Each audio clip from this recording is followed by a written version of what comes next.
Picture a classroom where everything seems perfect.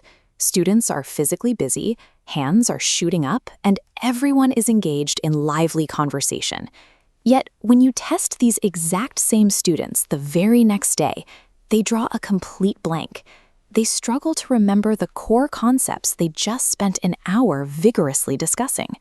It's a trap that is incredibly easy for educators to fall into.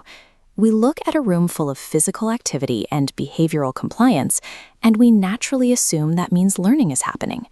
This graph illustrates what psychologists call the illusion of competence. We plot visible activity against long-term retention. At first, high activity looks like high retention. Both lines rise together. But watch what happens over a 24-hour period. While the activity metric looked great in the moment, the actual retention flatlines and crashes to zero. Immediate participation masks a lack of deep mental processing. True learning requires moving past mere performance. If a student isn't putting in internal cognitive effort, all that loud, visible activity is ultimately an illusion. To understand how to fix this, we have to look at the internal mechanics of how memories form. Active learning is a cognitive state, not a physical one. This visualization shows the crucial metric of cognitive engagement. A new idea, represented by this glowing central node, enters the brain. For learning to occur, the brain cannot just passively receive it. It has to actively generate new connections to a network of prior knowledge, solving problems and categorizing the new information. When someone is just passively listening, information glides by smoothly with very little effort. But when you ask a student to explain that new idea, you introduce necessary mental friction. Therefore, the primary objective of effective lesson design is intentionally creating this cognitive friction. You are engineering opportunities for the brain to struggle slightly, rather than just designing busy work. Let's test this by looking at two theoretical classrooms side by side.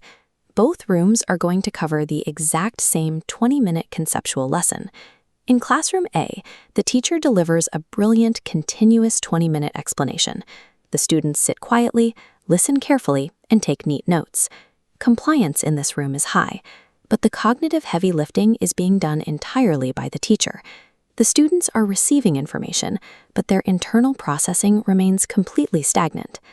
Let's look at this diagram comparing the two lessons. Classroom A's timeline is a solid, unbroken, continuous block of listening. But Classroom B's timeline is intentionally fractured into small chunks, intercepted by expanding nodes where students pause to translate the teacher's words into a language they actually understand. Both rooms covered the exact same content. But only Classroom B engineered the environmental conditions necessary to trigger deep thought, leading to long-term retention.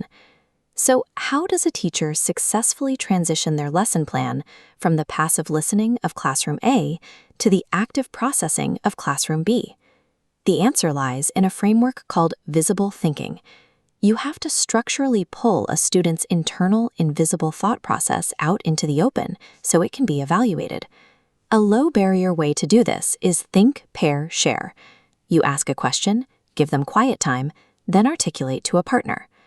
Another excellent tool is the use of mini whiteboards. When you ask a question and have everyone hold up their answers, you get an immediate, simultaneous check-in on the entire class's cognitive state. You can also use what we call retrieval questions. By frequently pausing to ask students to recall information from memory without looking at their notes, you force them to strengthen their neural pathways. This animated dashboard shows the dual purpose of these tools. As individual student nodes light up, representing cognitive engagement, they feed real-time, measurable data back to the Teacher Hub, showing exactly who is understanding the material in the moment.